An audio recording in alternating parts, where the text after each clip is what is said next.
7 years పాప శివ సహస్ర, బాబు మహావీర్. వాళ్లకు అంతు చిక్కని జబ్బు ఉంది. ఆ జబ్బుకి దాదాపు 17 కోట్లు. బాడీలో ఉన్న మజిల్స్ డైలీ క్షీణించిపోతా ఉంటాయి. మేమేం చేయాలని పరిస్థితి, మాకు ఏం చేయాలో అర్థం కాలేదు. అప్పుడు తను మా వైఫ్ 9 months ప్రెగ్నెంట్. డయాగ్నోస్ అవ్వడం తెలియడం ఒక ఎత్తు, వీడు పుట్టడం ఒక ఎత్తు అయింది. ఇది సంతోషపడాలని అర్థం కాలేదు, అది బాధపడాలని అర్థం అవ్వట్లేదు. సో డాక్టర్ సజెషన్ మేరకు బాబుని కూడా చెక్ చేయమని చెప్పారు. సో బాబు 6 months ఉన్నప్పుడు చెక్ చేసాము. బాబు కూడా సేమ్ వ్యాధి ఉందని చెప్పారు డాక్టర్. బాబుకు కూడా సేమ్ వ్యాధి. పాపకు బాబుకి ఇద్దరికి అదే రకమైన వ్యాధి ఉంది. సో ఖచ్చితంగా ఫీవర్ వస్తుంది. ఫీవర్ సంబంధించిన మెడిసిన్ వాడుతున్నాను తప్ప కానీ అసలు డిసీజ్ మాత్రం ఎలాంటివి వాడలేకపోతుంది. నాకు కొంచెం మంచి బలమైంది పెట్టే, నేను అందరితో నడితే నాకు బలం వస్తుంది అంటది. నా వాడు కొంచెం వంగిపోయింది, అందుకే నేను బెల్ట్ పెట్టుకుంటా.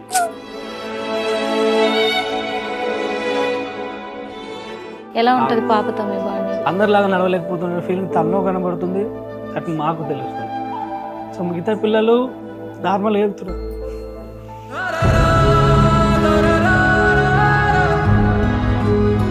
ఇప్పుడు యూకేజీ చదువుతున్నావు కదా, నువ్వు పెద్ద అయ్యాక ఏమవుతావు?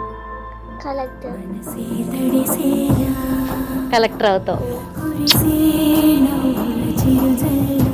ఇది ఎందుకు పెట్టుకున్నావు నాన్న?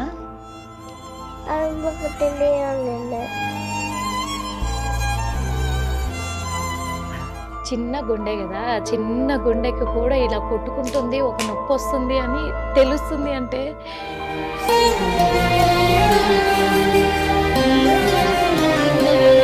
వెల్కమ్ టు హిట్ టీవీ, నేను మీ నిర్మల. ఇప్పుడు ప్రస్తుతం మన హిట్ టీవీ స్టూడియోలో ఒక ముఖ్యమైన వ్యక్తి ఉన్నారు. వాళ్ళు ఫ్యామిలీతో సహా వచ్చారు ఇక్కడికి. మన హిట్ టీవీని అప్రోచ్ అవ్వడం కూడా జరిగింది. ఎందుకు అంటే చాలా బాధాకరమైన విషయం అని కూడా చెప్పొచ్చు. అంతేకాదు ప్రతి ఒక్కరికి ఈ విషయం విన్నాక ప్రతి ఒక్కరి మనసు కూడా చెలించిపోతుంది. అంటే ఎందుకు చెప్తున్నాను అంటే వాళ్ళిద్దరు పిల్లల్ని తీసుకొని ఇక్కడికి రావడం జరిగింది. ఆ అన్న పేరు కళ్యాణ్ దాస్, అక్క పేరు కృష్ణవేణి. వీళ్ళిద్దరు కూడా మంచిర్యాల డిస్ట్రిక్ట్ బెల్లంపల్లి గ్రామం నుంచి కూడా రావడం జరిగింది. వాళ్ళకు 7 years పాప, 4 years బాబు ఉన్నారు. 7 years పాప శివ సహస్ర, బాబు మహావీర్. అంటే 7 years అనగానే ఈ 3.5 years అనగానే మనకు అర్థమైపోతుంది వాళ్ళకు అంతు చిక్కని జబ్బు ఉంది. ఆ జబ్బుకి దాదాపు 17 కోట్లు ఖర్చు పెడితే కానీ పాప బాబు, అంటే పాప ఒక్కరైతే ట్రీట్మెంటు చేయించుకుంటూ వాళ్ళు ఇచ్చేసారు. కానీ వాళ్ళకి 2 సంతానమైనప్పుడు ఆ 2 సంతానానికి కూడా ఇలాంటి బాధ ఉంది అన్నాక ఆ తల్లిదండ్రుల బాధ ఎలా ఉంటుంది అనేది ఇంకా అందరికీ అర్థమైపోయే ఉంటుంది. వాళ్ళు ఈరోజు ప్రభుత్వ సహాయం కావాలి అని చెప్పేసి మన హిట్ టీవీని కూడా వాళ్ళు సహాయం కోరడం కూడా జరిగింది. హిట్ టీవీని అప్రోచ్ అవ్వడం జరిగింది. అసలు ఏంటి పాపకున్న జబ్బు ఏంటి, బాబుకున్న జబ్బు ఏంటి, అసలు ఎందుకు ఇంత ఖర్చు అవుతుంది, ఇంత డబ్బు ఖర్చు అవుతుంది, ఇవన్నీ కూడా అడిగి తెలుసుకునే ప్రయత్నం అయితే చేద్దాము. అన్న నమస్తే. అన్న నమస్కారం. అన్న ముందుగా అసలు ఎవరికి ఇలాంటి పరిస్థితి అయితే రావద్దని మనస్ఫూర్తిగా కోరుకుంటున్నాను. కానీ పాప బాబు ఇద్దరూ కోలుకుంటారు, యథావిధిగా అందరి పిల్లల్లాగే వాళ్ళు చదువుకుంటారు, వాళ్ళు ఉన్నతమైన స్థాయికి ఎదుగుతారు. అది ఖచ్చితంగా ఫస్ట్ మీరు నమ్మాలి, నమ్మకం ఉంటేనే. ఎందుకంటే పిల్లలు కాబట్టి కొంచెం జ్వరం వచ్చి ఒకరోజు నలతగా ఉంటేనే తల్లిదండ్రులు విలువిల్లాడిపోతారు. అలాంటిది మీరు ఎలాంటి నరకం చూస్తున్నారు అనేది మాకు అర్థమవుతుంది. మిమ్మల్ని బాధ పెట్టడానికి మేము ఇక్కడికి పిలవలేదు, మీకు ధైర్యం ఇవ్వడానికి మేము పిలిచాం. ఇది గుర్తుపెట్టుకోవాలన్నా. ఫస్ట్ అన్న ఏంటి అసలు పాపకున్న ప్రాబ్లం ఏంటి? పాపకు ఏంటంటే స్పైనల్ మస్కులర్ అట్రోఫీ అనే వ్యాధి ఉందని తెలిసింది మేడం. అది ఎప్పుడంటే మాకు నార్మల్గా పాప పుట్టినప్పుడు ఎలాంటిది ఏం ఉందని తెలియదు. సో అందరి పాపలాగానే అందరి పిల్లవాళ్ళగానే ఉన్నది. సో పాప మెల్లమెల్ల లేచి నడవడం మొదలు పెట్టింది. దాని తర్వాత పాప 3 years ఏజ్కి వచ్చినప్పుడు సో పడిపోవడం గమనించాం మేము. అంటే స్టాండర్డ్ గా నడవకుండా పడిపోవడం, కొంచెం కాళ్ళు అటు ఇటు పెట్టి నడవడం 3 years ఆ ఏజ్ లో కూడా. సో అప్పుడు డయాగ్నోస్ చేయించాం మేము. నార్మల్గా ఆర్ఎంపీ డాక్టర్ చూపించాం, కిడ్స్ డాక్టర్ చూపిస్తే కొంచెం హెల్త్ ఇష్యూ ప్రాబ్లమ్స్ ఉందని చెప్పేసి కొన్ని రోజులు అట్లా గడిచిపోయింది మేడం. దాని తర్వాత వేరే వాళ్ళ సలహా మేరకు రెయిన్బో హాస్పిటల్కి వచ్చాము మేము. ఇక్కడికి ఇక్కడ హైదరాబాద్ రెయిన్బో హాస్పిటల్కి వచ్చాము. సో అక్కడ డాక్టర్ ట్రీట్మెంట్ చూసిన తర్వాత సేమ్ టైం నిమ్స్ లో కూడా చూపించాము మేము. సో రెండింటి దగ్గర డయాగ్నోస్ చేయించాము. చేయించి ఏమన్నారంటే SMA ప్రాబ్లం ఉందని చెప్పారు. SMA మీన్స్ అది నరాల బలహీనత, లైక్ బాడీలో ఉన్న నరాల మజిల్స్ ఉంటుంది, బాడీలో ఉన్న మజిల్స్. సో అవి డైలీ క్షీణించిపోతూ ఉంటాయి అంట. సో బాడీలో ఉన్న ప్రతి ఒక్క మజిల్. సో అప్పటికి మేమేం చేయాలని పరిస్థితి, మాకు ఏం చేయాలో అర్థం కాలేదు. అప్పుడు మా వైఫ్ 9 months ప్రెగ్నెంట్. అప్పటికి 9 months ప్రెగ్నెంట్.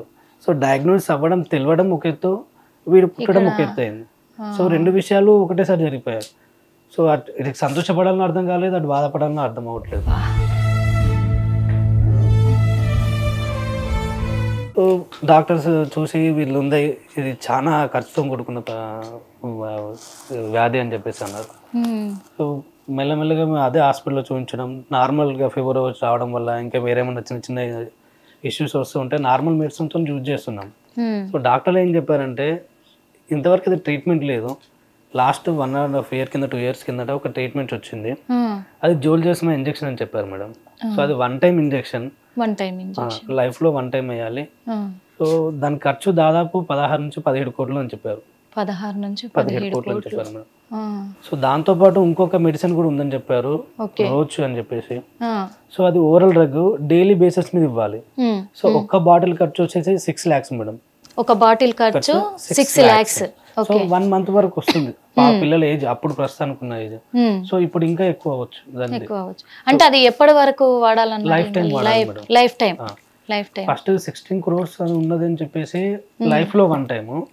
ఈ రోజు మెడిసిన్ వచ్చేసి ఓరల్ డ్రగ్ లైఫ్ టైం వాడాల్సి ఉంటుంది కంటిన్యూగా, ఎవ్రీ మంత్. అప్పుడున్న ఏజ్ కి 6 lakhs అవుతుండే, ఇప్పుడు పిల్లల ఏజ్ పెరిగినా కొద్దిగా ఖర్చు కూడా పెరిగిపోతుంది. ఖచ్చితంగా పెరుగుతుందన్నా కాదా? అంటే ఇప్పుడు ఎన్ని సంవత్సరాల నుంచి ట్రీట్మెంట్ చేయించుకుంటూ వస్తున్నారు? ట్రీట్మెంట్ ఇప్పటి వరకు ఏం వాడలేదు మేడం. మామూలుగా చెకప్ కి వెళ్ళడం, జ్వరం వస్తే దానికి సంబంధించిన మెడిసిన్స్ వాడడం తప్ప ఇంకా ఏం చేయలేము మేడం. ఎందుకంటే అంత ఖర్చు మేము పెట్టుకోలేని స్తోమతలో ఉన్నాం మేడం. అది అర్థమవుతుంది. సో మెల్లమెల్లగా పాపకు ఇలా ఉందని తెలియడం వల్ల సో డాక్టర్ సజెషన్ మేరకు బాబుని కూడా చెక్ చేయమని చెప్పారు. సో బాబు 6 months లో ఉన్నప్పుడు చెక్ చేసాము, బాబు కూడా సేమ్ వ్యాధి ఉందని చెప్పారు డాక్టర్. బాబుకు కూడా సేమ్ వ్యాధి ఉందని చెప్పారు.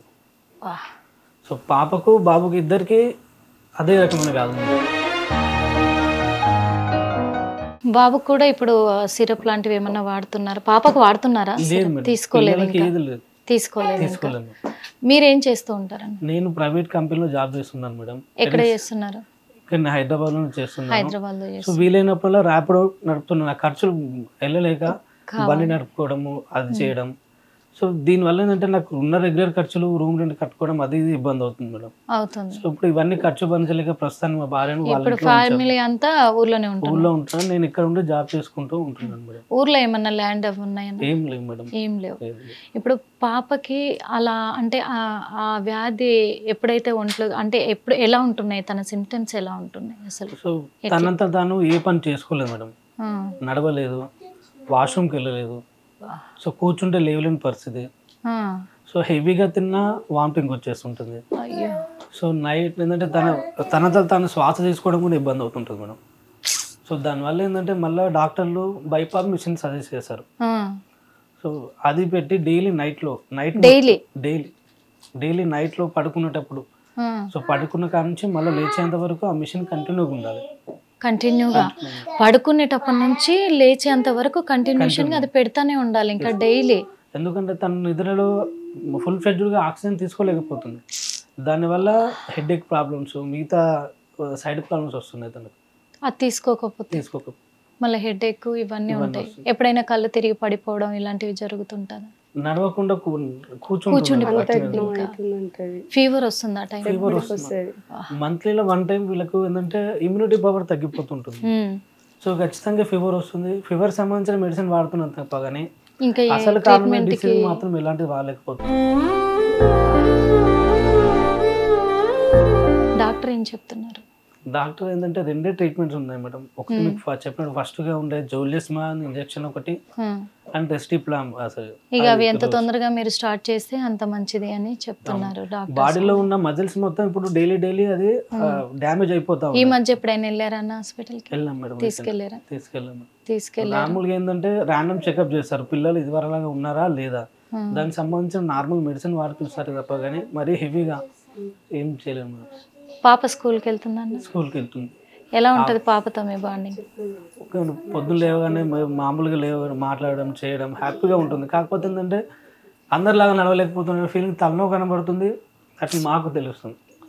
సో మిగతా పిల్లలు నార్మల్గా వెళ్తున్నారు.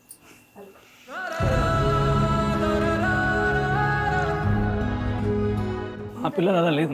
ఉంటుంది, ఖచ్చితంగా ఉంటుంది. ఎందుకంటే పాప వయసు బాబు వయసు దృష్టిలో పెట్టుకున్నా కానీ ఇద్దరు సంతానం అయినప్పుడు ఇద్దరికి ఇలా ఉంది అనేసరికి ఇది అనేది బయట పిల్లల్ని చూస్తుంటే అనిపిస్తూ ఉంటుంది. ఇంకా ధైర్యంగా ఉండండి. మీరు ఇప్పుడు ధైర్యంగా మాట్లాడాలి కూడా, ధైర్యంగా మీ ప్రాబ్లం చెప్పుకోవాలి, మీరు మాట్లాడాలి, మీరు ఏడవద్దు. ధైర్యంగా ఉంటే మిమ్మల్ని చూసి మళ్ళీ పిల్లలు కూడా ఇదవుతారు కదా, ఎందుకు మా డాడీ వాళ్ళకు అర్థం కాని స్టేజ్లో వాళ్ళు ఉన్నారు పాపము. పిల్లలకి ఏమీ తెలియదు, వాళ్ళకి తనకి ఏమైందో కూడా తనకు తెలియలేని పరిస్థితిలో తను ఉంది. ఇంకా బాబు విషయానికి వస్తే బాబుకి అసలు ఏమీ తెలియని వయసు తనది. అలాంటిది ఈ వయసులో మీరు వాళ్ళ ముందు ఏడుస్తూ ఉంటే ఎందుకు ఏడుస్తున్నారు డాడీ అనే ఒక ఇదైతే ఏర్పడుతుందన్నా. మీరు అట్లా ఉండొద్దు కూడా. అమ్మ నమస్తే. అమ్మ నమస్కారం. పొద్దంతా మీరు చూసుకుంటూ ఉంటారు, 24 గంటలు తల్లి వెంటనే ఉంటుంది. ఏంటి అసలు ప్రాబ్లం? పాప ఎలా ఉంటుంది? తన కండిషన్ ఎలా ఉంటుంది ఏంటి చెప్పండి. లేస్తూ నడిచి పడిపోతుంది. మమ్మీ రా కూర్చున్నా, లేపేవరా అంటది. మెట్లు ఎక్కలేదు, దిగలేదు. నా సపోర్ట్ లేదైతే చిన్న లేసి ఒక 10 అడుగులు ఇట్లా చిన్న తిరుగుతుంది కానీ హెవీగా ఎగరాలనుకుంటుంది కానీ ఎగరలేదు. ట్రై చేస్తుంది, నేను ఎందుకు ఇట్లా అవుతున్నా అని అడుగుతుందా? అంటే నాకు ఎందుకు ఎగరడానికి వస్తలేదు మమ్మీ, నాకు కొంచెం మంచి బలమైంది పెట్టే, నేను అందరితో నడితే నాకు బలం వస్తుంది అంటది. తనకి ఏంటి అనేది తనకు తెలుసా? ఇంకా తెలియదు. జ్వరం వచ్చింది జస్ట్ ఈ బెల్ట్ గురించి అయితే తెలుసు. కొంచెం నడుము కొంచెం వంగిపోయింది. బెల్ట్ దేనికి పెడుతున్నారు? స్పైనల్ కొంచెం పక్కకు వంగినట్టు అయింది అంటే పెడుతున్నాం. అయితే తను పెట్టుకోవట్లేదని చెప్తున్నాం మేము అన్నమాట. కొంచెం నీకు ఇట్లా అయిందిరా, ఎక్కువ అవుతుంది పెట్టుకోవాలి అది ఇది అని చెప్తే పెట్టుకుంటది. అందరికి అదే చెప్పుకుంటది, నా మాట కొంచెం వంగిపోయింది అందుకే నేను బెల్ట్ పెట్టుకుంటా.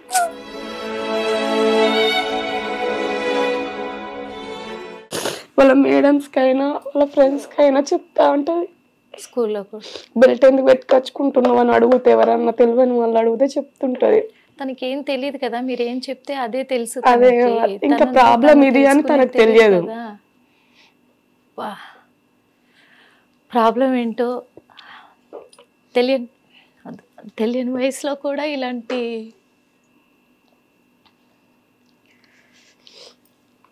చాలు అది అడగడానికి చెప్పడానికి కూడా ఇదిగా ఉంది. వద్దు, పాప పరిస్థితి కూడా అంత ఘోరము ఇదవుతుంది. బాబు ఏంటి సరిగ్గా నడవగలుగుతున్నాడా? బాబు నడుస్తున్నాడు కానీ బాబు కూడా ఈ మధ్యలో బాగా పడిపోతున్నాడు. సేమ్ పాప ఆ ఏజ్లో ఉన్నప్పుడు బాగుండే. 3 సంవత్సరాలు 3వ బర్త్డే అయిన తర్వాతనే మెల్లమెల్లగా ముసలిళ్ళ తీరికలు ఇవ్వడం అట్లా ఇట్లా చేసి ఇప్పటికి కూడా చలికాలం వర్షాకాలం వస్తే లంగ్స్ వీక్ వీళ్ళకి. అసలు బయట ఇట్లా పడదు అస్సలకే. కొంచెం లంగ్స్ వీక్, జలుబు దగ్గు జ్వరం. బెడ్ మీదకెళ్ళి దిగం మేమైతే. వర్షాకాలం చలికాలం ఎప్పటికీ బెడ్కే. జ్వరమే ఇద్దరికి. 3 రోజులకి ఈమె కొంచెం ఇట్లా కంద తెరిస్తే మళ్ళీ నెక్స్ట్ ఆయనకి వస్తుంది. ఇద్దరిని పట్టుకొని అసలుకి ఇప్పుడు ఆర్థికంగా కూడా చాలా ఇబ్బంది పడుతున్నాం మేము. మీరేమైనా పని చేస్తారా? ఇప్పటి వరకు అయితే ఏం చేయలేదు. వీళ్ళని చూసుకోవడమే సరిపోతుంది. అట్లా అని ఎమ్మెల్యే చుట్టూ కూడా తిరిగాము. పాత ఎమ్మెల్యే దగ్గరికి 3 సంవత్సరాలు. ఇప్పుడు ప్రస్తుతం ఉన్న ఎమ్మెల్యే ఎవరున్నారు? గడ్డం వినోద్. కలిసాం, తిరిగాం. కనీసం మాకు ఆర్థికంగా చాలా కష్టం అవుతుంది. మాకు ఒకసారి సీఎం అపాయింట్మెంట్ ఇప్పియండి అంటే మేము అన్నాం. కానీ సరే రేపు మాపు ఇప్పుడు 10 నెలల నుంచి వాళ్ళు ఏం స్పందిస్తలేరు. అక్కడ ఇంకా పోయినప్పుడు అదే అడుగుతున్నారు, ఏమనంటే తీసుకెళ్తాం, సార్ లేడు, ఢిల్లీలో ఉన్నారు, సార్ అక్కడ ఉన్నారు. ఎవరితో కూడా మాట్లాడే ప్రయత్నమైనా చేశారా? వాళ్ళు చేశారో లేదో ఇక మనకు తెలియదు. మీరు ఉన్నప్పుడు మీరు వాళ్ళని అప్రోచ్ అయినప్పుడు కలిసినప్పుడు చేస్తున్నామని అంటున్నారు కానీ మీ ముందైతే ఎవరితో మాట్లాడలేదు ఇప్పటి వరకు. గతంలో ఉన్న ఎమ్మెల్యే గతంలో ఉన్న ఎమ్మెల్యే చుట్టూ 3 సంవత్సరాలు తిరిగి ఆయన కూడా ఒరిజినల్స్ అన్ని తీసుకున్నాం. చిన్నం దుర్గయ్య అన్ని తీసుకున్నాడు. ఎల్ఓసి అంటే మాకు ఎల్ఓసి పని చేయదు అని మేము చెప్పాము. సరే అమ్మ ఏదో ఒకటి చేస్తా అన్నాడు. అయినా కూడా ఏం చేయలేదు. ఆ పేపర్లు కూడా ఇవ్వలే ఆయన కూడా ఇయ్యలేదు. మళ్ళీ అడిగారా? ఎప్పుడైనా అడిగితే ఏమన్నారు? ఇక అడిగాం కానీ చేస్తామమ్మా చూస్తామమ్మా. ప్రభుత్వం మారింది, మేమేం చేయలేదు. ఏం లేదు. ఇప్పుడు కొత్త ఎమ్మెల్యే చుట్టూ వెళ్తేనేమో రేపు మా కనీసం మాకు ఆర్థికంగా వెళ్ళడానికి రావడానికి మా పిల్లల హాస్పిటల్ కట్టడం బాగా ఇబ్బంది అవుతుంది. మాకు ఏదైనా ఒక జాబ్ అన్న ప్రజెంట్ ఇప్పియండి మీ ద్వారా అయితే, లేకుంటే సీఎం దగ్గర తీసుకెళ్లి మాకు ఒక అపాయింట్మెంట్ అని ఇప్పియండి. ఇప్పుడు జాబ్ కోసమే కాదమ్మా, ఖచ్చితంగా ట్రీట్మెంట్ కావాలి, ఖచ్చితంగా కావాలి. అదే చెప్పాను. అయితే ఇట్లా అన్నా నేను అన్నమాట, ట్రీట్మెంట్ అంటే ఇంత కాస్ట్ అని మీరు భయపడుతున్నారేమో, మీరేం సహాయం చేయకండి అంటే గవర్నమెంట్ తరఫున ప్రతి ఒక్కరు తలుచుకుంటే అట్లా కూడా అడిగి అంటే 32 కోట్లు అనే వరకు వాళ్ళకు కూడా ఏంటంటే ఇంతనా మేము ఎందుకు అనే ఉద్దేశం ఉంటుందని ఇట్లా కూడా అడిగి చూసాను నేను. అడిగితే ఏమన్నారు? ఇంకేం రెస్పాండ్ లేదు. అంటే వాళ్ళు ఇన్ని కోట్లు అనే వరకు వెనకడుగు వేస్తున్నారేమో అనేసి ఇట్లా కూడా అని చూసాను. ప్రజావానికి వచ్చారా మీరు? ప్రజావానికి 2 సార్లు వచ్చినాం. 2 పిల్లల్ని తీసుకుని వచ్చినాం. హాస్పిటల్కి వెళ్ళినాం. మళ్ళీ అటు వెళ్ళి చూపించుకొని లెటర్ రాసి ఇవ్వమంటే తిను రాసి ఇచ్చారు. అక్కడ నుంచి ఏమన్నా మెసేజ్లు కానీ మీకు ఫోన్లు కానీ వచ్చినాయి అన్న తర్వాత మీరు అప్లై చేసిన తర్వాత ఫస్ట్ టైం మెసేజ్ వచ్చింది మేడం. మెసేజ్ వచ్చి వాళ్ళు కాలేజ్ అడిగారు ఏంది ప్రాబ్లం అని చెప్పి. పిల్లలకు ఉన్న డిసీజ్ చెప్పాము మేడం, హెల్త్ రిపోర్ట్. సరే మేము మళ్ళీ అప్రోచ్ అవుతామని చెప్పేసి అన్నారు కదా. మళ్ళీ అప్రోచ్ లేదు. మళ్ళీ వెళ్ళాం. మళ్ళీ హైదరాబాద్ హాస్పిటల్కి వచ్చినప్పుడు మళ్ళీ వెళ్ళి ఇంత దూరం వచ్చాము, మళ్ళీ వెళ్ళి కలుద్దామని చెప్పేసి సో మళ్ళీ అప్లికేషన్ పెట్టాము, అన్నీ చేసాము. సో దాని తర్వాత కూడా మళ్ళీ రెగ్యులర్ లాగానే మెసేజ్ వచ్చింది డిపార్ట్మెంట్ నుంచి, ఇట్లా ప్రజాలో మీరు ఇట్లా పెట్టారు అప్లికేషన్, దానికోసం వచ్చింది. సో ఒకసారి కాల్ చేసి అడిగిన తర్వాత సో డీటెయిల్స్ అని చెప్పాము మేము. అన్ని చెప్పిన తర్వాత గతం అక్కడి నుంచి లాస్ట్ మేడం మళ్ళీ ఏం లేదు. అట్లీస్ట్ మేము గవర్నమెంట్స్ అడిగేది ఏంటంటే మామూలుగా ఎమ్మెల్యే కానీ ఇంకెవరైనా అట్లీస్ట్ అంత పెద్ద అమౌంట్ కాకపోయినా జాబ్ గురించి ఎందుకు జనరల్ కి చాలా జనరల్ ట్రీట్మెంట్లకి వీళ్ళకి లంగ్స్ ప్రాబ్లం కదా, చలికాలం వర్షాకాలం ఎప్పుడు హాస్పిటల్ ఉన్నట్టే ఉంటున్నాం మేము. ఎప్పుడు జలుబు దగ్గు ఆ వచ్చే వరకు ఆయనతో తినే ఫుడ్ కూడా వీళ్ళు తీసుకోవాలి కాబట్టి ఇప్పుడు నార్మల్ తినే ఫుడ్ అయినా తీసుకోవాలంటే కంపల్సరీ మనం హాస్పిటల్కి వెళ్ళాల్సిందే. మొత్తానికి వీక్ అయిపోతే ఎట్లా అని అట్లా బాధ. ఇది మీరు చేజేతులారా చేసింది కాదు, మా పాప పుట్టినప్పుడు బాగానే ఉంది. అదే అంటున్నాము, ఇది ఎవరు చేసేది కాదు కదమ్మా. ఇది మీరు చేజేతులారా చేశారు, పిల్లల్ని సరిగా చూసుకోక ఏదో కింద పడి వీళ్ళకి ప్రాబ్లం వచ్చింది లేకపోతే అలా చేసింది కాదు కదా. కానీ అది దేవుడి లీల అనుకోవాలనో ఎలా అనుకోవాలనో తెలియదు, కానీ వాళ్ళకు ఓ శాపం లాగా ఇదైపోయింది, కాదనట్లేదు ఆ విషయంలో. కానీ ప్రభుత్వం అయితే ఖచ్చితంగా స్పందించాలి దీని మీద. మీ ఎమ్మెల్యే గారు గడ్డం వినోద్ గారికి కూడా మేము రిక్వెస్ట్ చేస్తున్నాము, ఖచ్చితంగా వీళ్ళ విషయంలో కొద్దిగా మీరు స్పందించి చర్యలు తీసుకొని సీఎం రేవంత్ రెడ్డి గారి దాకా దృష్టి తీసుకెళ్తే 2 పాపలండి, కనీసం ఆ పిల్లల్ని కూడా మీరు చూసే ఉంటారు కదా. నేను ఎందుకంటే ఇంత ప్రాబ్లం ఉన్నాక మీ దాకా తీసుకురాలేకుండానైతే ఉండరు కదా. 2 పిల్లల్ని మీరు చూసుంటారు, వాళ్ళకి ఎంతో భవిష్యత్తు ఉంది. చిన్న పిల్లలు, వాళ్ళకి ఏమైందో కూడా వాళ్ళకి తెలియలేని పరిస్థితిలో ఉన్నారు వాళ్ళు. పోనీ జ్వరం వస్తే పిల్లలకి తెలుస్తుంది, నాకు జ్వరం వచ్చింది మమ్మీ అని చెప్పుకోగలరు, 2 రోజులకు తగ్గిపోతుంది. కానీ వాళ్ళకు లైఫ్ టర్మ్ శిక్ష పడినట్టుగా ఉంది వాస్తవంగా చెప్పాలంటే. ఆ తల్లిదండ్రులకు కూడా అది ఇంకా వాళ్ళు బతికున్న రోజులు వాళ్ళకి శిక్షనే, అది భరించలేని శిక్ష అనుకోవాలి.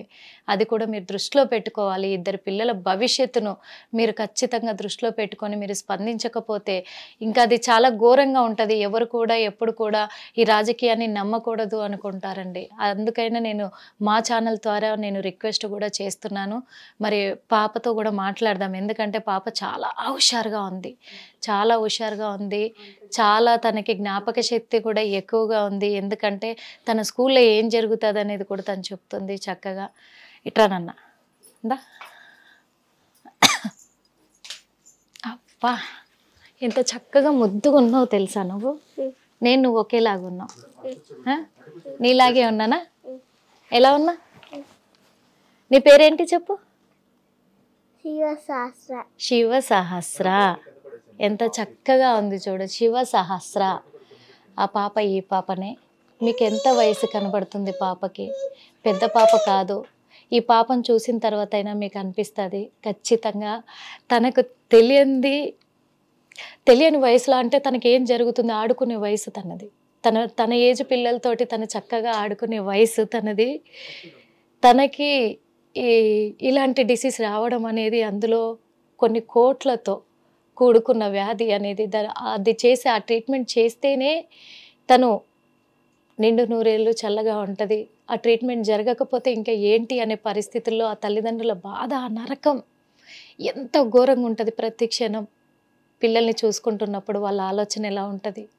ఎందుకంటే మనం చూస్తున్నాం సమాజంలో పిల్లలకి చిన్న జ్వరం వచ్చి వాళ్ళు ఒక వామిటింగ్ చేసుకొని వాళ్ళకి ఇదిగా ఉంటేనే హాస్పిటల్లో సెలైన్ పెడితేనే నా పిల్లలకి ఏమైపోయిందో అని విలువిల్లాడిపోతున్న తల్లిదండ్రుల్ని చూసాం మనము. ఇప్పుడు వాళ్ళ సంతానం 2 పిల్లలు. ఈ 2 పిల్లల్ని సేమ్ డిసీజ్ ఉంది అన్నాక మా జన్మ ఎందుకు అనిపిస్తుంది వాళ్ళకి. కానీ పిల్లల రాత, తలరాత ఎలా ఉంది, వాళ్ళ భవిష్యత్తులో ఎంత గొప్ప స్థాయిలో ఉండబోతారో తెలియదు కదా. తనకు చాలా నాలెడ్జ్ ఉంది. స్కూల్కి వెళ్తున్నావన్నా నువ్వు? వెళ్తున్నా. ఏ క్లాసు? యూకేజీ. యూకేజీ. నీకు ఫ్రెండ్స్ ఉన్నారా క్లాస్లో? ఏం పేరు? ఎంతమంది ఉన్నారు ఫ్రెండ్స్ చెప్పు. 2. 2 ఉన్నారా? ఎట్లుంటారు నీతో? బాగుంటారా? ఆడుకుంటారా నీతో? ఏమంటారు మీ ఫ్రెండ్స్ పేరేంటి? షాన్వి, హుమేరా. షాన్వి, హుమేరా. అబ్బా, మీ టీచర్ మాట్లాడుతుందా మంచిగా? ఏ టీచర్ అంటే ఇష్టం నీకు? నా క్లాస్ టీచర్. మీ క్లాస్ టీచర్ పేరేంటి? నిఖిత్. నిఖిత్. ఇప్పుడు యూకేజీ చదువుతున్నావు కదా, నువ్వు పెద్ద అయ్యాక ఏమవుతావు?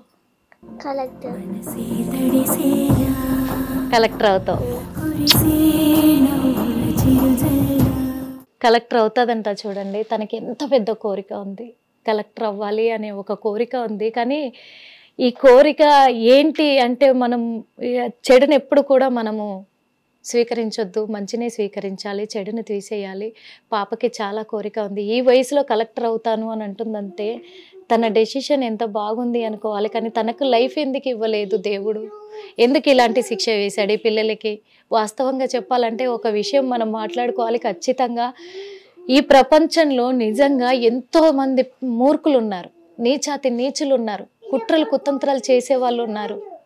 వాళ్ళకి ఇవ్వచ్చు కదయ్యా, ఇలాంటి శిక్షలు వాళ్ళకి వేయచ్చు కదా. కానీ వాళ్ళేమో అందరిని బెదిరించుకుంటూ, కుళ్ళు కుతంత్రాలు చేసుకుంటూ, హత్యలు చేసుకుంటూ, అక్రమాలు చేసుకుంటూ, కోట్లు సంపాదించుకుంటూ బతుకుతున్నారే. మరి వాళ్ళకి లేని శిక్ష వీళ్ళకు, అభంశుభం ఎరగని పిల్లలకు మాత్రం శిక్ష పడుతుంది. వీళ్ళకి ఎందుకు ఇస్తాడు దేవుడు అనిపిస్తుంది. ఇలాంటి టైంలో నిజంగా దేవుడు ఉన్నాడా అనిపిస్తుంది. ఇంకా బాబుని చూస్తే, బాబుని మీరు కెమెరాలో చూస్తూనే ఉన్నారు, కాకపోతే బాబుకి ఏమీ తెలియదు కాబట్టి అటు ఇటు తిరుగుతూ ఆడుకుంటూ అల్లరి చేస్తూ ఉన్నాడు. కానీ ఆ వయసులో బాబుకి తనకే తెలియదు ఏం జరుగుతుంది, నేనేమైపోతాను, మా మమ్మీ మా డాడీ దేనికోసం మమ్మల్ని ఇక్కడికి తీసుకొచ్చారు అనేది కూడా వాళ్ళకి తెలియదు. బాబు ఎంత చక్కగా ఉన్నాడో చూసారా? ఇట్రానన్నా, ఇట్రా, దా, అక్కడ హాయ్ చెప్పు, కెమెరాకి హాయ్ చెప్పు. హాయ్. నీ పేరు చెప్పు. ఏం పేరు నీ పేరు? మహావీర్. విక్కీ మహావీర్. నువ్వు స్కూల్కి వెళ్తున్నావా? అక్క నువ్వు ఎప్పుడు ఆడుకుంటారా కొట్టుకుంటారా? అక్క నేను బాగా చూసుకుంటుందా చెప్పు. అక్క నువ్వే కొడతావు కదా అక్కని? నీ కాలుకి ఏమైంది నన్ను అది వేసుకున్నావు? అది ఎందుకు వేసుకున్నావు తెలుసా నీకు? కాలుకి ఎందుకు వేసుకున్నావో తెలుసా నీకు? ఎందుకు వేసుకున్నావు? కాలుకి అది ఎందుకు వేసుకున్నావో తెలుసా నీకు? కాలు నొప్పి వచ్చిందా? కాలుకి దెబ్బ తగిలిందా? తెలుసా నీకు? బెల్ట్ పెడుతుంటే చూస్తున్నాడు కదా. బాబుకి కాలుకి ఏం అయ్యింది అనేది కూడా తెలీదు. అవి ఎందుకు వేసుకున్నామంటే కేవలము కాలు నొప్పి అయింది, అందుకే మమ్మీ డాడీ నాకు అది పెడుతున్నారు, అంతవరకే తెలుసు. కానీ బాబు కాలు కూడా బెండ్ అయిపోయింది. ఆ బెండ్ అవ్వడం వల్ల కూడా నడవడం కూడా అలా బెండ్ అయి నడుస్తూ ఉంటాడు. దానివల్ల బాబుకి అవి పెట్టాల్సి వచ్చిన అవసరం కూడా వచ్చింది.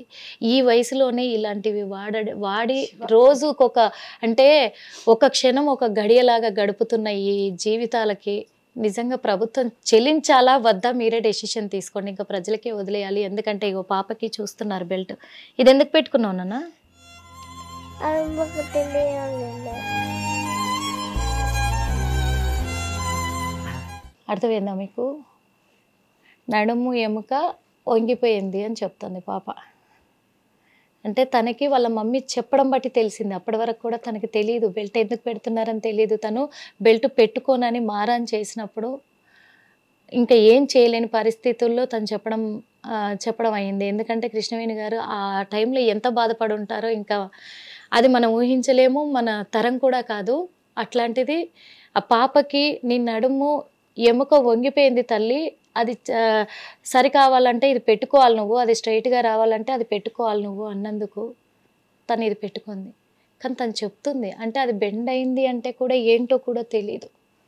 ఈ తెలియని వయసు తనది. తనని చూస్తుంటే ఎంత చక్కగా ఉంది, ముద్దుగా ఉంది, కానీ బాగుంటుంది, చాలా చక్కగా ఉంటుంది. రోజు వెళ్తావా స్కూల్కి? నువ్వు చదువుకుంటావా బాగా? ఏం చదువుతున్నావు ఇప్పుడు? తెలుగు చదువుతావా, ఇంగ్లీష్ ఇష్టమా, నీకేమి ఇష్టం చెప్పు? తెలుగు. రోజు తమ్ముడు నిన్ను కొడతాడా, నువ్వు తమ్ముడిని కొడతావా చెప్పు? తమ్ముడికి ఏం చెప్తావు? తమ్ముడికి చదువుకోమని చెప్తావా? చదువుకొని ఏమవుతాడు తమ్ముడు? పోలీస్. పోలీసే కావాలా? ఇంకేమవుతా? అంటే తమ్ముడు పోలీసు, నువ్వు కలెక్టరా? అక్కకు తమ్ముడు కాపలా తెలుసా అప్పుడు? అవునా? తెలుసా పోలీస్ అంటే? కలెక్టర్ అంటే తెలుసా? కలెక్టర్ ఏం చేస్తారు? పోలీసు పని చెప్తారు. అమ్మో ఎంత చక్కగా చెప్తుంది అసలు. పోలీసులకి పని చెప్తారా కలెక్టర్ అంటే? అప్పుడు పోలీసులు ఏం చేయాలి? పని చేయాలి. ఇంకా కలెక్టర్ ఏం చేస్తాడు? జనాలకి ఏం చేస్తారు కలెక్టరు? సహాయం చేస్తాడా కలెక్టరు? నువ్వు కలెక్టర్ అయినాక ఏం సాయం చేస్తావు? అందరికి ఏం సాయం చేస్తావు? ఫస్ట్ మమ్మీకి డాడీకి ఏం సాయం చేస్తావు చెప్పు? నువ్వు కలెక్టర్ అయినాక మమ్మీకి ఏం చేస్తావు? అది వేరేటోళ్ళ గురించి ఎట్లా అంటే అందరికి చదువు చెప్పాలి మంచిగా ఫ్రీగా, అంటే ఇలా మేడమ్స్ ఏమైనా ఫీజు అడుగుతారు అనేసి, అంటే కొంచెం అటు ఇటు కొంచెం ఇబ్బంది అయ్యి అప్పుడప్పుడు కొంచెం లేట్ అవుతుంది కదా, అట్లా ఫీజు అడగకుండా నేను వాళ్ళకి చదువు అంటే ఇట్లా ఫ్రీగా చదువు చెప్పిస్తావా? చెప్తా అంటది నాతోటి. ఫ్రీగా చదివిపిస్తావా? నువ్వు కలెక్టర్ అయినాక మంచిగా ఫ్రీగా అందరికి చదువు నేర్పించాలి. ఇట్లా ఫీజు ఎవరన్నా ఫ్రీగా చెప్పలేదనుకో ఏం చేస్తావు? అప్పుడు ఫ్రీగా చదువు చెప్పలేదనుకో వాళ్ళని అప్పుడు ఏం చేస్తావు? నువ్వు కలెక్టర్ కదా, ఏం చేస్తావు? చెప్పు. వాళ్ళకి పనిష్మెంట్ ఇస్తావు? చెప్పినావు కదా నాకు చెప్పింది. తమ్ముడు పోలీస్ అవుతాడు కాబట్టి తమ్ముడికి పట్టించేయాలి వాళ్ళని కదా. తమ్ముడికి పట్టించేస్తే తమ్ముడు చూసుకుంటాడు అప్పుడు. మమ్మీతో ఎలా ఉంటావు? రోజు ఆడుకుంటావా? మంచిగా ఆడిపిస్తుందా మమ్మీ? అన్నం తినిపిస్తుంది కదా. నువ్వు హుషారుగా ఉండాలి మరి. ఏమవుతుంది నీకు? అప్పుడప్పుడు జ్వరం వస్తుందా? జ్వరం వస్తే ఏమనిపిస్తుంది నీకు? నువ్వు ఒకటి మిషన్ పెట్టుకుంటావు కదా డైలీ, ఎందుకు పెట్టుకుంటావు? తలనొస్తుందని ఆ టైంలో పెట్టుకుంటావు. ఎప్పుడు పెట్టుకుంటావు అది? నైటా? నైట్ పెట్టుకొని ఎప్పుడు తీస్తావు? కొద్దిసేపు అయినాక తీస్తావు. అది పెట్టుకున్నాక ఏమనిపిస్తుంది? మంచిగా అనిపిస్తుందా? నీకు ఎప్పుడైనా బాగా అంటే ఆయాసం అవుతుంటుందా? ఏమో అనిపించదు, తలనొస్తుంది బాగా. తలనొప్పి వచ్చినప్పుడు ఏడుస్తావు, ఇంకా ఏడవద్దు, ఏం కాదు. ఇగో మమ్మీ ఉన్నది. ఎక్కువ వస్తే మోస వచ్చిందని చెప్పేది, గుండె బాగా కొట్టుకుంటుంది అని చెప్తుంది. అంటే ఆవిడకి తెలియదు కదా, ఊకే నాకు ఇదంతా బాగా కొట్టుకుంటుంది. ఎక్కడ కొట్టుకుంటుంది నాన్న? అక్కడ కొట్టుకుంటుందా? ఏమనిపిస్తుంది ఇక్కడ? నొప్పి అనిపిస్తుందా? అంటే చెప్పనీకి రాదు కదా, ఆమెకు తెలియదు కదా, చెప్తా అంటే ఇక్కడ గుండె దగ్గర ఇట్లా అవుతుంది మోస తీరు అని బాగా ఎక్కువ కొట్టుకుంటా ఉంటుంది, గుండె దగ్గర కొట్టుకుంటుంది. ఇంకా అప్పుడు మిషన్ పెట్టుకుంటావా? చిన్న గుండె కదా, చిన్న గుండెకి కూడా ఇలా కొట్టుకుంటుంది, ఒక నొప్పి వస్తుంది అని తెలుస్తుంది. అంటే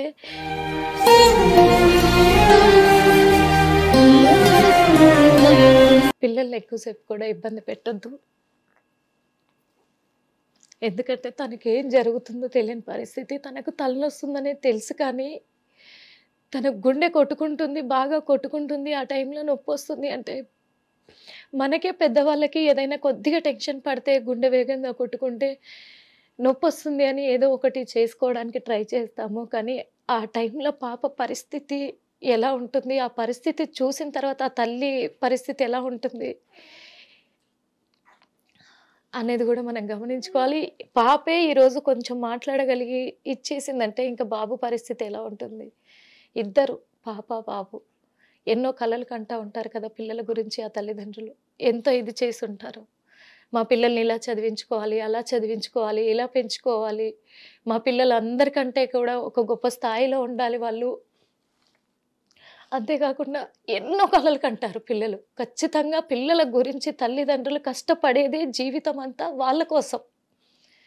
ఈ వయసులోనే వాళ్ళకి ఇలా అయిపోయింది అంటే నా పిల్లలు ఇంకా ఏంటి, నా పిల్లలు లేకపోతే ఆ తర్వాత శూన్యమే కనిపిస్తుంటుంది వాళ్ళకి. వాళ్ళ జీవితాలకి వాళ్ళకి శూన్యం తప్ప ఇంకొకటంటూ ఏమీ ఉండదు వాళ్ళ జీవితంలో. వాళ్ళకి ఏమీ మిగలదు.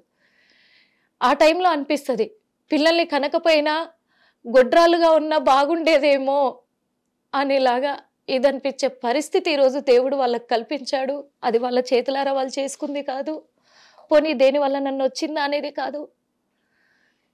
ఏ జన్మ పాపమో శాపమో తెలియదు కానీ పిల్లలకి, చిన్న పిల్లలకి ఆ దేవుడు శాపం అయితే ఇచ్చాడో నిజంగా అనిపిస్తుంది. ఇలాంటి టైంలో దేవుడు ఉన్నాడా అనే ఇదిలో కూడా ఆలోచించాల్సిన అవసరం అయితే ఉంది. ఈ రోజున ఇద్దరు పిల్లల్ని పట్టుకొని ఒక జోల బట్టి అడుగుతున్న పరిస్థితికి కూడా వాళ్ళు ఇదైపోయారని కూడా మనం చెప్పుకోవచ్చు. ఇంత చక్కగా ఎంతో ముద్దుగా ఉన్న పిల్లలకి అంత చిక్కని జబ్బు ఒకటి వీళ్ళకి ఇదైపోయింది. అన్ని కోట్లు ఖర్చు అవుతాయి, లేకపోతే పిల్లలకి ఇబ్బంది అవుతుంది అంటే కొంచెం అందరూ ఆలోచించాలి. ప్రతి ఒక్కరు, ప్రభుత్వం ఒకటే అని నేను చెప్పట్లేదు. ప్రభుత్వం అయితే ఖచ్చితంగా స్పందించి తీరాలి. ప్రభుత్వ బాధ్యత కూడా అది. ప్రభుత్వం బాధ్యత తీసుకోకపోతే ఒక రెండు ప్రాణాలు ముక్కుపచ్చలారని ప్రాణాలని ఇచ్చేసినట్టే అవుతుంది. అది నిజంగా చెప్తున్నది. గవర్నమెంట్కు శాపం ఎప్పటికైనా ఉంటుంది. అది ఖచ్చితంగా ఇద్దరు పిల్లల పట్ల మాత్రం గవర్నమెంట్ స్పందించాలి. గవర్నమెంట్తో పాటు ప్రతి ఒక్కరు కూడా, ప్రజలు కూడా ఈరోజు వీళ్ళ గురించి ఆలోచించి వాళ్ళకు తోచిన సహాయము చేస్తే అన్నీ వాళ్ళకి కావాల్సిన ట్రీట్మెంటు ఖచ్చితంగా జరుగుతుందని నమ్మాలి కూడా. ఎందుకంటే పిల్లలు చాలా షార్ప్ ఉన్నారు, చాలా హుషారున్నారు. ఈ వయసులో నేను కలెక్టర్ అవుతాను, ఫ్రీగా చదువులు చెప్పిస్తాను అంటే క్లాస్లో టీచర్స్ ఫీజు అడుగుతున్నారు.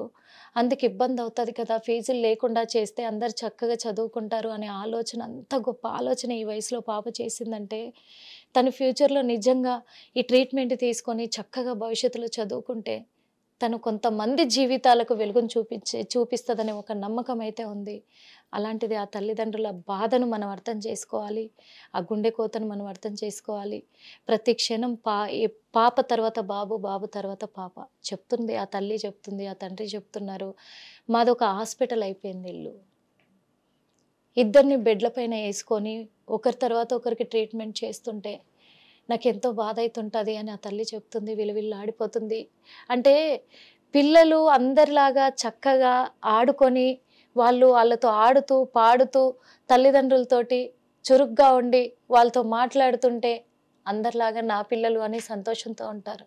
కానీ ఎప్పుడు చూడు బెడ్ మీదే ఉండి వాళ్ళు ఏ క్షణం ఏం జరుగుతుందో తెలియలేని పరిస్థితుల్లో వీళ్ళ గుండె ఎంత కొట్టుకుంటుంది, వాళ్ళ భయం ఎలా ఉంటుంది, వాళ్ళ బాధ ఎలా ఉంటుంది, ఇవన్నీ మనం ఆలోచించాల్సిన అవసరం కూడా ఉంది. అందులో ముఖ్యంగా ఎందుకంటే పిల్లల్ని చూస్తుంటే మాత్రము ఇంత చక్కగా ఉన్నారు పిల్లలు, ఎంత హుషారుగా ఉన్నారు పిల్లలు. అన్నింటికంటే మెయిన్ ఏమి తెలియని వయసులో ఒకరు కొట్టినా కానీ నన్ను కొట్టారు అంతే, కొట్టుకున్నాం, ఆడుకున్నాం, కొట్టుకున్నాం, అంతవరకే తెలుసు పిల్లలకి. ఏం జరుగుతుందనేది తెలియదు, తన ఒంట్లో తనకి ఏమవుతుందో తెలియదు. ఇలాంటి పరిస్థితి, ఇలాంటిది ఏంటయ్యా అసలు. ఇంకొక విషయం కూడా చెప్పాలి. చాలామంది చెప్పారట, సహస్ర అనే పేరు తనకు కలిసి రాలేదేమో, శివయ్య పేరు పెట్టుకోండి ముందు, శివయ్య పేరు పెట్టుకుంటే ఆ శివుడే అనుగ్రహిస్తాడు అని. అంటే నేను ఈ రోజున నిజంగా కూడా దేవునికి ఎవరం సవాలుగా వెళ్ళలేము, ఎదురీగలేము, అది నిజము కాదనట్లేదు, సృష్టి ధర్మము. కానీ ఒక మాట అయితే వాస్తవంగా చెప్తున్నాను, తన పేరు శివ సహస్ర అని శివుడి పేరు ముందు పెట్టుకున్నారు. కానీ ఆ శివుడికి కూడా శివుడు అనుగ్రహం కలగట్లేదా పాపం చూస్తుంటే? వాస్తవంగా చెప్పాలంటే ఏమయ్యా శివయ్య, వాస్తవంగా ఇంత చిన్న పాప, తనకి ఏమీ తెలియని వయసులో, తనకి తెలియని వయసులో తనకు ఒక జబ్బు తెచ్చిపెట్టావు, బాబుకు జబ్బు తెచ్చిపెట్టావు, ఆ కుటుంబానికి ఒక శాపాన్ని ఇచ్చావు. కానీ వాళ్ళకి తెలియదు కదా, వాళ్ళ పూర్వీకులు ఎవరు చేశారో, ఏ తప్పు చేశారో, ఏ పాపం చేశారో. అలాంటిది వీళ్ళకి ఎందుకయ్యా ఈ శిక్ష? వీళ్ళేం పాపం చేశారు దేవుడా? వాస్తవంగా వీళ్ళకి వేయడం ఎంతవరకు కరెక్ట్ చెప్పు? ఇప్పుడైనా వీళ్ళ పట్ల కనీసం కనికరం చూపి నీ పేరు పెట్టుకున్నందుకైనా వాళ్లకు మనుషుల రూపంలో నువ్వు దిగొచ్చి సహాయం చేయాలని కోరుకుంటున్నాం. ఎందుకంటే చాలామంది కూడా 17 కోట్లు అనగానే భయపడిపోతున్నారు. ఏంటి అన్ని కోట్లు పెట్టడానికి ప్రభుత్వం ముందుకు రాకపోతే, గవర్నమెంట్ కావచ్చు, రాజకీయ నాయకులు కావచ్చు, కోట్లు వందల కోట్లు సంపాదించుకున్నారు. ఎందుకు ఈ మాట అంటున్నానంటే, తప్పులేదు సంపాదించుకోండి, కానీ ఇలాంటి వాళ్ళకు సహాయం చేయండి. ఇలాంటి వాళ్ళకు సహాయం చేస్తే మీరు చేసిన పాపాన్ని కొంచెమైనా తగ్గించుకున్న వాళ్ళు అవుతారు. పోనీ ప్రభుత్వం స్పందించి వీళ్ళకి ట్రీట్మెంట్ జరిగిపిస్తే గొప్ప, నిజంగా చెప్తున్న, చరిత్రలో గొప్ప స్థాయిలో నిలబడిపోద్ది ప్రభుత్వం. ఇద్దరు పిల్లలకి భవిష్యత్తుని ఇచ్చిన వాళ్ళు ఉంటారు. ఇలాగే చాలా మంది ఉన్నారు. ఒక తల్లిదండ్రి బాధని, గుండె కోతను అర్థం చేసుకొని వాళ్ళు జీవితాంతం మీకు రుణపడి ఉంటారు కదా. ఇంత అసలు చక్కగా ఉన్న పాప, నవ్వు అగో కెమెరాకి నవ్వు, చూడు ఎంత నవ్వుతే, ఎంత చక్కగా ఉన్నావు నువ్వు. నేను నీకు ముద్దు పెట్టా, నాకు నువ్వు పెట్టలేదు. అబ్బా ఎంత బాగుంది, 2 జుట్లు వేసుకొని ముద్దుగా చక్కగా. ఇంకా వాడికైతే చెప్పనవసరం లేదు, చెంపలు బబ్లీగా ఉండి ఏం చక్కగా ముద్దుగా ఉన్నారు. కాబట్టి వీళ్ళకి దేవుడు నిండు నూరేళ్ళ ఆయుష్ని ఇవ్వాలని మనం కూడా కోరుకుందాము. ఖచ్చితంగా న్యాయం జరిగి తీరుతుంది, ప్రభుత్వం స్పందిస్తుంది, ప్రభుత్వం వరకు తీసుకెళ్లాలని కూడా మనస్ఫూర్తిగా మేము కోరుకుంటున్నాం. మా హిట్టిడి ద్వారా ఏది ఏమైనప్పటికీ సీఎం రేవంత్ రెడ్డి గారు మీకు చేతులెత్తి నమస్కరిస్తున్నాము, మేము అర్థిస్తున్నాం కూడా. ఎందుకంటే ఈ పిల్లల జీవితాన్ని నిలబెట్టండి, మీరు స్పందించాలి. అలాగే డిప్యూటీ సీఎం బట్టి విక్రమార్క గారు, ఎందుకంటే వీళ్ళు ప్రజావానికి 2 సార్లు రావడం కూడా జరిగింది పిల్లల్ని తీసుకొని. ప్రజావాణి సమక్షంలో మీరు ఉంటారు కాబట్టి మిమ్మల్ని అర్థిస్తున్నాము, మిమ్మల్ని కోరుకుంటున్నాము, మిమ్మల్ని సహాయం కోరుతున్నారు. వాళ్ళ తరఫున మేము కూడా కోరుతున్నాము. ఈ పిల్లలిద్దరినీ కూడా మీరు దృష్టికి తెచ్చుకొని ఖచ్చితంగా అతి త్వరగానే, ఎందుకంటే టైం కూడా ఎక్కువ లేదు పాపం, ఇప్పటి వరకు వీళ్ళకు ఏ జబ్బు అయితే ఉందో ఆ జబ్బుకి సంబంధించి ట్రీట్మెంట్ అయితే జరగట్లేదు ఖచ్చితంగా. ఎందుకంటే ఒక ఇంజెక్షను, లైఫ్ టైం ఇంజెక్షను 16 లక్షలు, ఒక సిరపు 16 కోట్లు ఆ ఒక్క ఇంజెక్షన్. ఆ సిరప్ వచ్చేసి ఒక బాటిల్కి 6 లక్షలు ఖర్చు అవుతుంది. అది లైఫ్ టైం వాడాలి అంటే నెల రోజులు వస్తుంది ఒక బాటిల్. 6 లక్షలు వాడాలంటే ఆ తల్లిదండ్రులకి ఎక్కడి నుంచి వస్తుందండి ఆ స్తోమత? వాళ్ళ ఏమీ లేదు, వాళ్ళకి ల్యాండ్ కూడా లేదు. అడిగాను ఆస్తులు ఏమున్నాయి, ఏదన్నా ఉందా అన్న, పోనీ ఉండడానికి ఇల్లే లేదు మాకు అక్కడ, ఎక్కడ లేదు, ఎక్కడ రెంటింట్లో ఉంటున్నారు? రెంటింట్లో ఉంటున్నాం. ఇప్పుడు వెళ్ళి మా అమ్మ వాళ్ళ ఇంటికాడ ఉంటున్నాం, కష్టమవుతుందని. రెంట్ కట్టుకోవడానికి కూడా డబ్బులు లేక పిల్లలకి ఫీజులకి ఇంకా దేనికన్నా పని చేస్తుందని, పనులకైనా అలా తినడానికి ఇంకా 7,000 కిరాయి ఇచ్చేవాళ్ళని వెళ్ళి మా అమ్మ వాళ్ళ ఇంటికాడ ఉంటున్నాం. తినేమో చిన్న రూమ్ తీసుకొని ఉంటున్నాడు. పిల్లలకు మంచి ఫుడ్ పెట్టాలని చెప్పేసి అంటున్నారు డాక్టర్. సో చెప్పి డ్రై ఫ్రూట్స్ ఇట్లా అన్ని తీసుకుంటే నా జీవితానికి దానికి హాస్పిటల్ ఓపీలకు చూపించడం వీటికే అయిపోతుంది. ఒక ఫీవర్ వచ్చింది అనుకుని ఇద్దరికి ఎడే టైం వస్తుంది, పక్కనే ఉంటారు పిల్లలు కాబట్టి. సో ఒకరికి వచ్చిందంటే ఇంకొకరికి బై డిఫాల్ట్ వచ్చేస్తుంది. సో ఈ మెడిసిన్ ఖర్చు, నా రోజువారీ ఖర్చు వీటికే సరిపోతుంది. దగ్గరగా నేను చాలా వరకు అప్పు కూడా చేశాను. సో వాటిని తీర్చడం ఇదే అయిపోతుంది నాకు. ఇప్పుడు ఇద్దరు ఒకేసారి మంచం మీద పడున్నప్పుడు మీ చేతిలో డబ్బులు ఉన్నాయి కదా, ఎలా అనిపిస్తుందన్న? అప్పుడు ఏంటి అసలు మీ పరిస్థితి? అది బాగా అయినా అది ఘోరమైన బాధ. మళ్ళీ ఇంకోటి ఏంటంటే పాపకు చెప్పారు 12 సంవత్సరాలు అయితే వీల్ చేయాలి. అది గుర్తుకొస్తే కూడా మస్తు బాధ అనిపిస్తుంది. పాపం చూస్తే ప్రతి ఒక్క క్షణం మన ముందటనే ఉంటారు కదా పిల్లలు. వాళ్ళు అడిగే క్వశ్చన్లు అయినా ప్రతి ఒక్కటైనా ఘోరం. చాలా అసలు అంటే 12 సంవత్సరాలు వస్తే వీల్ చైర్ అంటే ట్రీట్మెంట్ జరగకపోతే ఎందుకంటే బాడీలో ఉన్న మజిల్స్ వీక్ అయిపోతూ ఉంటాయి కదా మేడం. మెడిసిన్ వాడితే అక్కడికి ఆగిపోతాయి. మెడిసిన్ ఆగిపోకపోతే day by day tissues damage అయిపోతూ ఉంటాయి. వాళ్ళు రోజు గడిచిపోయిన కొద్ది వీల్ చైర్కి అంకితం 3 అయిపోతారు. సంవత్సరాలకు అప్పటికి ఇప్పటికి చాలా చేంజ్ అయింది పాప. అంటే అప్పుడు కొంచెం యాక్టివ్ ఉండే, కొంచెం తగ్గిపోయింది ఆమె బాడీలో. ఆమెకి కూర్చుంటే అప్పటికి ఇప్పటికి స్లోగా లేవడం, కింద కూర్చోబెడితే ఆమెకు లేవనీకి కూడా కష్టమే అవుతుంది. ఎంతసేపు నిల్చొని ఆడుతుంది చైర్ల మీద పీటల మీద అట్లా, కానీ కూర్చుంటే మళ్ళీ లేవనీకి కష్టమే. లేవలేదు. అప్పుడు కొంచెం ఫాస్ట్, ఇప్పుడు అప్పటికి ఇప్పటికి ఇంకా లేట్ అయిపోయింది. తను వాష్రూమ్ వెళ్ళాలంటే తన అమ్మ సహాయం ఖచ్చితంగా కావాలి. ఎందుకంటే కూర్చోలేదు, కింద కూర్చోలేదు, వాష్రూమ్ వస్తుంటుంది, పిలిచి మేము ఎవరు లేకపోతే ఇంకా ఇబ్బంది. తినడం కూడా తినలేదు. తండ్రులకి ఆడపిల్లలు అంటే ఇష్టము అంటారు. అన్నం కూడా పెడితేనే తింటది, ఆమె ఇచ్చాము అన్నమే తినది. అన్నమే ఈ మమ్మీ అని కూడా అడగదు. తనకు ఆకలి అయితే తినేస్తారు. తను అడుగుతేనే, అదే నేను పెడితేనే తింటది. తను అడగది, ఆకలి అని అడగది, ఏమి అడగదు. బా, నీకు నాన్న అంటే ఇష్టమా అమ్మ అంటే ఇష్టమా? ఇద్దరు కావాలి. ఇద్దరు కావాలి. అందరు ఇలా అడుగుతూ ఉంటారు, కానీ ఏ పిల్లలకైనా ఇద్దరంటేనే ఇష్టం ఉంటుంది. కానీ తండ్రికి ఆడపిల్ల అంటే చాలా ఇష్టము అంటారు. కొద్దిగా ఎంతైనా అబ్బాయి కంటే అమ్మాయి అంటే చాలా ఇష్టం అంటారు. మీ పాప చూస్తుంటే తన మాటలు వింటుంటే మీకు ఏమనిపిస్తుంది? ఎంత ఇష్టమో ఏం చేయలేని పరిస్థితి ఉంది మేడం. ఏం ఎట్లా చెప్పాలో కూడా అర్థమవుతుంది నిజంగా. అంటే అంటారు మగవాళ్ళు ఆ బాధని బయటికి చెప్పుకోలేరు, ఆడవాళ్ళు చెప్పుకోగలరు, కానీ వాళ్ళు చెప్పలేరు, లోపల అనుభవిస్తూ ఉంటారు అని అంటారు. మీకు ఫ్యామిలీ మెంబర్స్ ఎవరు లేరు అన్న ఎంతో కొంత సహాయం చేయడానికి? ఎవరు చేయట్లేదు? నేను మామూలుగా క్రౌడ్ ఫండింగ్ చేశాను మేడం స్టార్టింగ్లో. నా ఉన్న సర్కిల్లో చూసుకుంటే అంతా కలిపి కూడా 50,000 నుంచి ₹1,00,000 కాలేదు మేడం.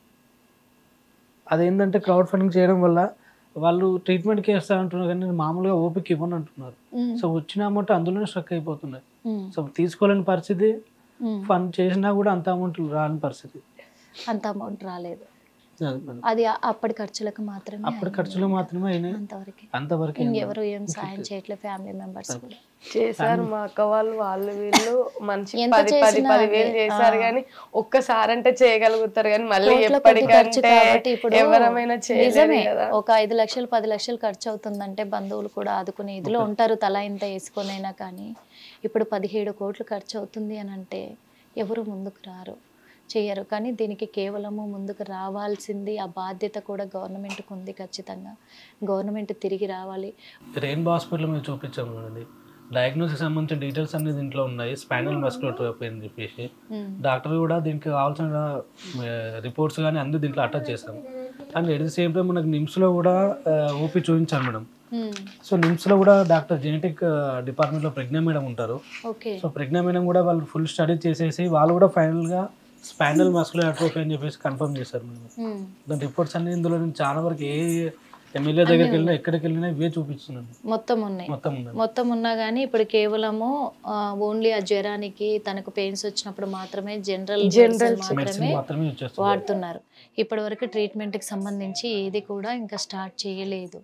ఎందుకంటే ఆ స్తోమత లేక ఆగిపోయారు. ఏం కోరుకుంటున్నారు ప్రభుత్వాన్ని? మీ ముందుగా మీరు చెప్పండి అన్న, ఏం కోరుకుంటున్నారు ప్రభుత్వాన్ని? కెమెరాకే మీరు కోరుకోండి. నమస్కారం. మాది బెల్లంపల్లి, మంచిర్యాల డిస్టిక్. మా ఆయన పేరు కళ్యాణ్ దాస్, నా పేరు కృష్ణవేణి, మా పాప పేరు శివ సహస్ర, మా బాబు పేరు మహావీర్. మా పిల్లలకి వ్యాధి ఉంది, స్పైనల్ మస్కులర్ అట్రోఫీ. దానికైతే 17 కోట్లు ఖర్చు అవుతుంది అంటున్నారు. మేమైతే అంతనైతే పెట్టుకోలేము. ఇలాంటి పిల్లలైతే చాలా మంది చనిపోతున్నారు ఒక ఏజ్ తర్వాత. 18 సంవత్సరాలు మా పిల్లలు చాలా చిన్నోళ్ళు. ఏదైనా ఒక ట్రీట్మెంట్ ఉంటే ఇట్లున్నా పర్లేదు, నా పిల్లలు నా కళ్ళ ముందు ఉంటే సరిపోతుంది సార్. మాకైతే ఏదో ఒక ప్రభుత్వం ద్వారా ఏదో ఒక సహాయం అయితే చెయ్యండి. మహేష్ బాబు గారు ఎంతో మంది హార్ట్ ఆపరేషన్లు చెప్పి ఎంతో మందిని కాపాడుతున్నారు. అలానే మా పిల్లల్ని కూడా కాపాడి మా పిల్లలకి అయ్యే ట్రీట్మెంట్ మీరు ఎంతో కొంత చేపించి మా పిల్లలకు కూడా పునర్జన్మ లాంటి ఒక జీవితాన్ని ఇస్తే చాలా రుణపడి ఉంటాం సార్ మీకు కూడా. బట్టి విక్రమార్క గారికి, సీఎం రేవంత్ రెడ్డి గారికి నమస్కరించి చెప్తున్నాం. మా పిల్లలది చాలా అంటే చాలా రేరుగా వచ్చే వ్యాధి. మా పిల్లల పరిస్థితి చాలా ఘోరంగా ఉంది. అంత ఖర్చు మేము పెట్టుకోలేకపోతున్నాం. కూలీ చేసుకునేటోళ్ళం, మాకు అంత స్తోమత కూడా లేదు. మాకు జనరల్ చెకప్లకే వెళ్ళడానికి రావడానికి సరిపోతుంది. అసలైన ట్రీట్మెంట్ అయితే మా పాపకైతే మేము 2 పిల్లలకి మేము ఇంక ఇవ్వట్లేకపోతున్నాము. మీ ద్వారా ప్రభుత్వం ద్వారా ఏదన్నా కనకరించి మా పిల్లలకి సహాయం చేస్తే మా పిల్లలు లేచి నడుస్తారు. మా పిల్లలు అట్లా 2 అడుగులు వేసినా సరే మా కళ్ళ ముందు ఉండేటట్టు మీరు సహాయం చేయాలని కోరుకుంటున్నా. చూసారు కదా మరి, ఎందుకంటే చిన్న పిల్లలు, చిన్న వయసు, వాళ్ళకు అంత పెద్ద డిసీజ్ రావడము, అంత ఖర్చు కోట్లలో ఖర్చు అవ్వడము అనేది చాలా బాధాకరము ఒక విషయము. ఆ తల్లిదండ్రుల బాధ కూడా అసలు అది మనము ఇంకా ఎవరు వర్ణించుకోలేంది అని కూడా చెప్పొచ్చు. ముఖ్యంగా చిత్ర పరిశ్రమ వాళ్ళని కోరుతున్నాము. ఎందుకు కోరుతున్నామంటే చిత్ర పరిశ్రమలో ముఖ్యంగా మహేష్ బాబు గారు, హీరో మహేష్ బాబు చాలా మందికి, కొన్ని వందల మందికి హార్ట్ పేషెంట్లకి హార్ట్ సర్జరీ చేయించి కూడా వాళ్ళకు ఒక కొత్త లైఫ్ను అంటే పునర్జన్మని ప్రసాదించిన ఘనత మహేష్ బాబుకి దక్కింది. కాబట్టి మహేష్ బాబు గారికి మేము చేతులెత్తి నమస్కరిస్తున్నాము హిట్ టీవీ ద్వారా. మరి అలాగే హీరో ప్రభాస్ కావచ్చు, మెగా ఫ్యామిలీలో చిరంజీవి గారు కావచ్చు, అలాగే అందరినీ కూడా పవన్ కళ్యాణ్ గారు డిప్యూటీ సీఎంగా ఉన్నారు ఇప్పుడు. ప్రతి ఒక్కరిని, అల్లు ఫ్యామిలీని కావచ్చు, అందరినీ కూడా చిత్ర పరిశ్రమలో ఉన్న హీరోలని, హీరోయిన్లని కూడా మేము చేతులెత్తి నమస్కరిస్తున్నాము. ఆ ఇద్దరి చిన్న పిల్లలను దృష్టిలో పెట్టుకొని వాళ్ళ పట్ల మీరు కొంచెం కనికరం చూపించి, వాళ్ళ పట్ల దయ చూపించి వాళ్ళకు సహాయ సహకారాలు అందించాలని కూడా మా హిట్ టీవీ ద్వారా కోరుకుంటున్నాము. అంతేకాదు మహేష్ బాబు గారు ప్రత్యేకంగా మిమ్మల్ని ఎందుకు కోరుతున్నామంటే హార్ట్ పేషెంట్లకి హార్ట్ సర్జరీ చేయించి వాళ్ళకు పునర్జన్మను ప్రసాదించారు కదా. వీళ్ళు చిన్న పిల్లలు కదా సార్, వీళ్ళని చూస్తే మీరు ఖచ్చితంగా కనకరిస్తారు, చూడాలి కూడా అని కోరుకుంటున్నాము.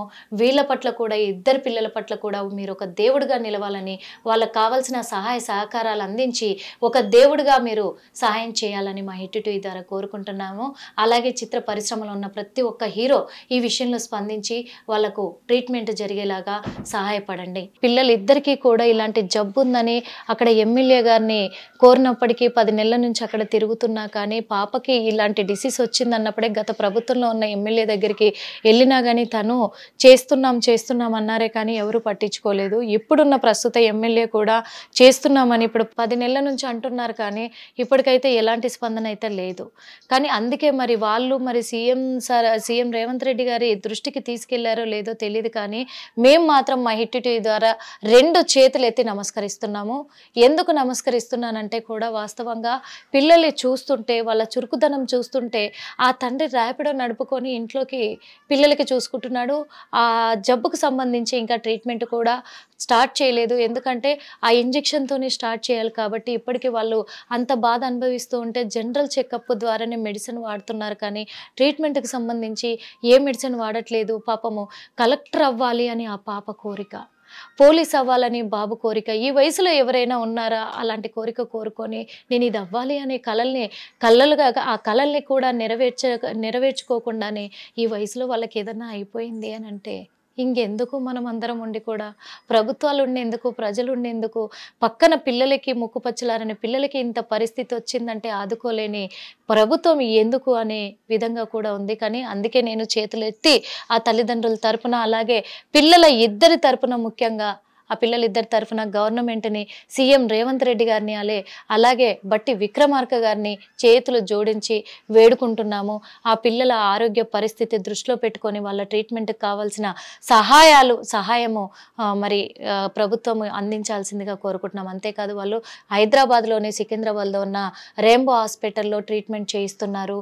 ఒక్కసారి ఆ డాక్టర్ని కన్సల్ట్ అయ్యి ఏంటి వాళ్ళ పరిస్థితి తెలుసుకోవాలి, గవర్నమెంట్ ముందుకు రావాలి, గవర్నమెంట్ వాళ్ళకు సహాయం అందించాలి అని మనస్ఫూర్తిగా హిట్ టీవీ ద్వారా కోరుకుంటున్నాము. సీఎం రేవంత్ రెడ్డి గారు, బట్టి విక్రమార్క గారు మళ్ళీ చెప్తున్నాము, ఆ తల్లిదండ్రుల తరఫున, పిల్లల తరఫున పిల్లల్ని దృష్టిలో పెట్టుకోండి, వాళ్ళ ఆరోగ్య పరిస్థితిని దృష్టిలో పెట్టుకొని వాళ్ళకు ట్రీట్మెంట్ అందించాల్సిందిగా మేము కోరుకుంటున్నాం. హిట్ టీవీ యాప్, ఇందులో short news, live news, entertainment shows, movies, digital magazines తో పాటు మీ జిల్లా వార్తలను కూడా ఫ్రీగా చూడొచ్చు. ఇంకెందుకు ఆలస్యం, వెంటనే హిట్ టీవీ యాప్ ని డౌన్లోడ్ చేసుకుని ఫ్రీగా ఎంటర్టైన్మెంట్ పొందండి. Hit TV app. Hit TV app. Please download hit TV app. Hit TV app ని ఫ్రీగా డౌన్లోడ్ చేసుకుని ఎంజాయ్ చేయండి. మీకు నచ్చిన ఎంటర్టైన్మెంట్ కోసం హిట్ టీవీ యాప్ ని ఫ్రీగా డౌన్లోడ్ చేసుకుని ఎంజాయ్ చేయండి. హిట్ టీవీ యాప్ ని డౌన్లోడ్ చేసుకుని ఆస్వాదించండి, ఆశీర్వదించండి. ఇంతమంది సెలబ్రిటీలు హిట్ టీవీ యాప్ ని డౌన్లోడ్ చేసుకోండి అని చెప్తున్నారంటే ఎంత మంచి యాప్ ఆలోచించండి. అమెరికా అమెరికా అమెరికా అమెరికాలో చదవాలనుకునే వాళ్ళకి విశ్వసనీయమైన పేరు మన శౌర్య కన్సల్టెన్సీ. UK లో 1 year masters, UK లో 1 year masters, 2 years work permit up to 5 years visa. Contact Saurya Consultancy. Contact 89851 89851.